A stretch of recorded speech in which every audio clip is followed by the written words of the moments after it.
I'm going to explain how I mounted this motor to the Wimshurst generator. I put out a video saying that I have motorized this Wimshurst generator, and I figure that it would probably be a good idea to show how I did it for anybody that is interested in doing something like this.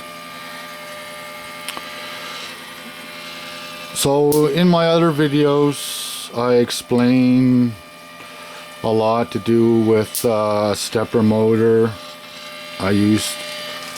This is another exact same stepper motor. It's you might as well say a NEMA 23 stepper motor. It's 4 amps in parallel, but I have it running in series connection. It has 8 wires, but like I say, I've explained a lot of this in other videos, and this video is to explain how I did it. So the shaft, these shafts are 6 millimeters, so I had to get a 6 millimeter, I guess it would be a spindle. It's not a pulley. That's called a pulley gear. So I had to get a 6 millimeter for this, but yet I had to get an 8 millimeter for my shaft, because obviously you used to have a handle on it, and the handle went into the shaft and it was threaded. So luckily it was a good size. It was 8 millimeters. So, but unfortunately I had to buy 2 different kits altogether. So I had to wait for those parts, and as I was waiting for the parts I was building the driver. So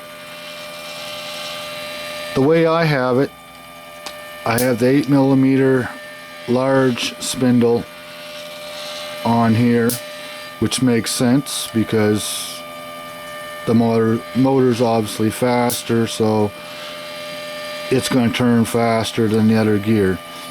Now the reason I picked a stepper motor is because you can change the steps of the rotation, so, and you can control it very well. So as you can see, I put the larger spindle here. I had to cut around there with the, I had to cut around there in order to fit the larger spindle in there, and so it wouldn't scrape or anything, because I didn't have very much of a shaft coming out of there. So I had to inset the spindle right up to it. So then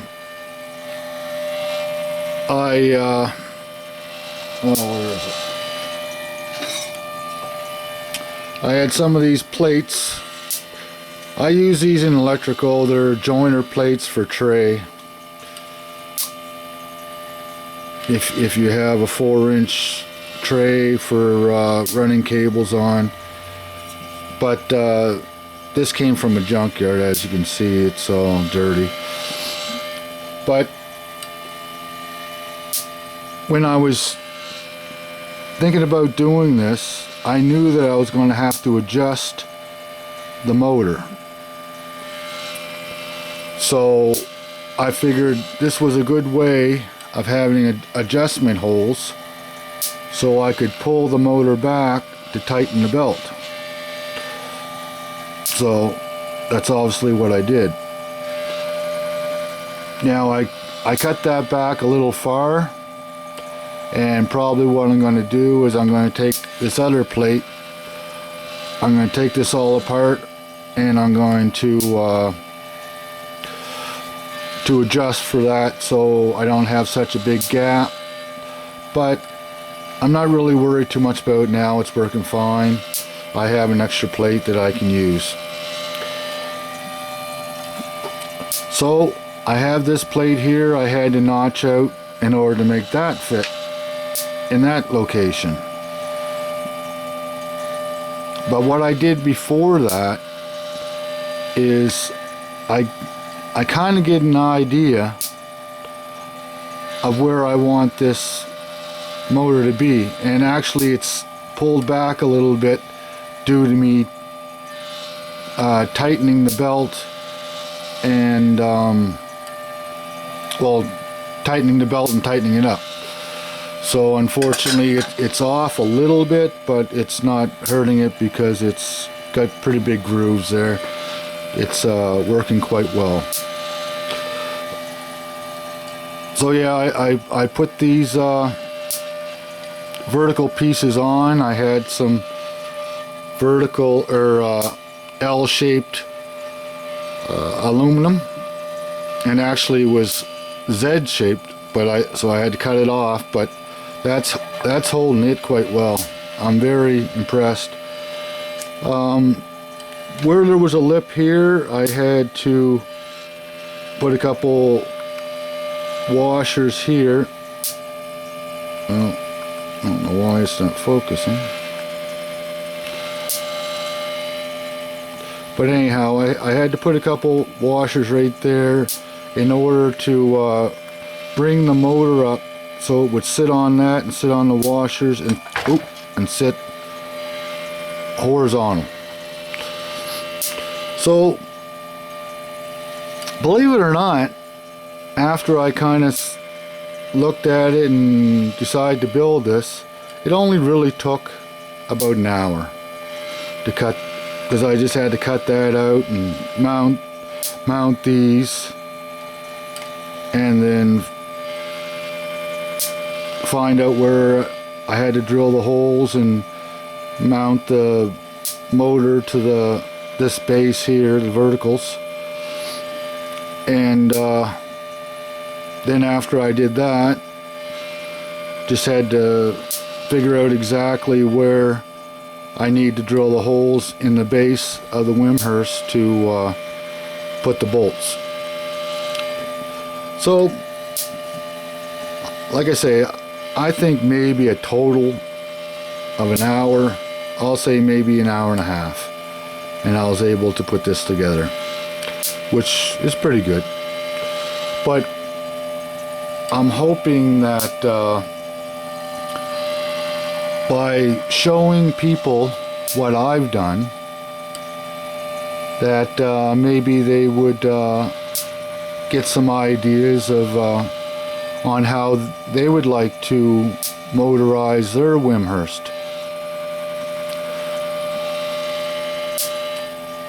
Like, you can use a DC motor, you can, but there's different reasons why I didn't use a DC motor. A DC motor, you should really have that up to full speed. That's what I like about these stepper motors. Each pulse they get is at rated voltage. That's why they have so much torque. And the controller determines how many steps or pulses they get in order to spin the shaft. And by raising the frequency, which means raising the steps, you're able to control the speed of the stepper motor. So I don't want to make this longer than it should be. This is how I adapted a motor to a Wimshurst in order to have a motorized Wimshurst. Everybody have a great day. Cheers.